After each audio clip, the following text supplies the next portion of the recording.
Хамтдаа зөвшөөрөлтөөр баярлалаа. Дараагийн мэдээ хүргэе.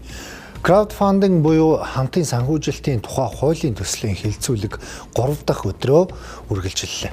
Өнөөдөр платформ мөнгөн хөрөнгө хүлээн авах, шилжүүлэхэд ямар зөвшөөрөл авах зэрэг хэдэн зохицуултыг хэлэлцсэн.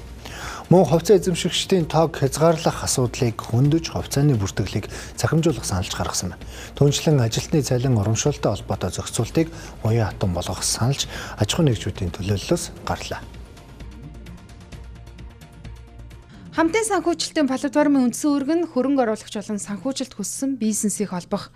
Тиймээс платформ өөрөө төлбөрийн үйлчлэгээ эрхлэх зөвшөөрөл авах бус зөвшөөрөлтэй банк төлбөрийн байгууллагаар дамжуулан мөнгөн хөрөнгийг хүлээн авах, шилжүүлэх боломжийг нээх саналыг иргэн аж ахуйн нэгжийн төлөөлөл гаргалаа.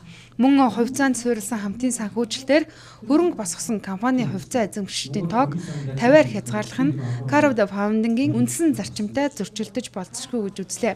Гэхдээ хамтын санхүүжилтийн гол давуу тал нь олон хүн бага дүнгээр оролцох боломж юм а. Энэ өөрөө ихтгэлцэл байх юм уу, эсвэл зээлийн зөвшөөрөл аваад тусгай зөвшөөрөлтөд үйлчлэгээ байх юм уу, те хүмүүс зээл өгвөл тэгэх юм бол 10% татвар төлөх юм уу, альсвал нөгөө 2.5 тэрбумоос доошоо гээд 1% татвар төлөх юм уу, энэ сонголтууд нь ямар байх юм? Аль болох боломжийг одоо байгаа татврын хуулийг яг энэ боломжтой уялдуулаад бага байхаар зохицуулж өгөөч. Манай нөгөө нийгэмлэгийн ингээд төсөл хэрэгжүүлэхэд бас гол тулгардаг асуудлууд нь одоо яг энэ хамтын санхүүжилтаас үүсэж байгаа татварын асуудлууд их гарсан. Олон улсын зохицуулалтад байдаг татварын дэмжлэг нь байхгүй бол одоо хэдүүлийнх нь ярьж байгаа одоо энэ хуулийн үр дүнд хүрнэ гэж харж байгаа тийм сайн төсөөлөл бол шууд одоо бий болоход хэцүү болно. Сарын орлогын 30% гэдгээр хязгаарласан. Тэрэн дээр бас ер нь бол адил саналтай байна. Эргээд одоо бага орлоготой мөртлөө арталтай network ихтэй хүн байж болно. Тэгээ альсвал их өндөр орлоготой мөртлөө өөр ихтэй хүн бас байж болж байгаа.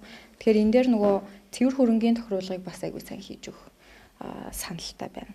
Ер нь бол 50-аас дээш тонны хувьцаа эзэмшдэг болох юм бол бас хаалттай хувьцаат компани хэлбэрлүү энэ төр шилжих, тэр бүртгэлүүдэд өөрчлөх, хадгалуулах гэдэг. Яг тэр олон хувьцаа эзэмшигчдийн хувьцааг хадгалах асуудал яригддаг тийм ээ. Тэгэхээр тэр хадгалтын асуудлууд руу шилжих гэдэг ингээ бас зүйлүүд явах юм байна. Санхүүжүүлэгч талдаа хөрөнгө босгогч тал аль альд нь дундын шаардлагуудыг нь хооронд нь ойртуулж өгөөд тэгээ уулзуулж байгаа ийм ач холбогдол гараад байгаа. Тэгээ энийг ойлгож байгаа. Тэгээд маш их дэмжиж байна. Гэхдээ хувь хүний татварын асуудлыг битгий орхиоч. За одоо эхэлсэн байгаа нь 22-9-ийн заалтыг амилуулахад илүү жоохон ажиллаач гэдэг саналыг бол үнэхээр олон хүмүүс давтаж шилж байна. Платформ болон улсын бүртгэлийн системийг уялдуулж, тоон гарын үсгээр хөрөнгө оруулагчийн эзэмшлийг баталгаажуулах саналыг чийрлээ. Ингэхдээ ажилтны цалин урамшууллыг амжилттай татсан хөрөнгө төслийн тоотой ямар ч байдлаар уялдуулахыг хориглосон зохицуултыг эргэн арах ёстой гэв. Харин ажилтны төсөл хэрэгжүүлэгчээс хувийн ашиг хүртэх тодорхой төсөлд давуу байдал бий болгох ашиг сонирхлын зөрчлийг тодорхой ориглох нь илүү оновчтой гэж үзэж байна.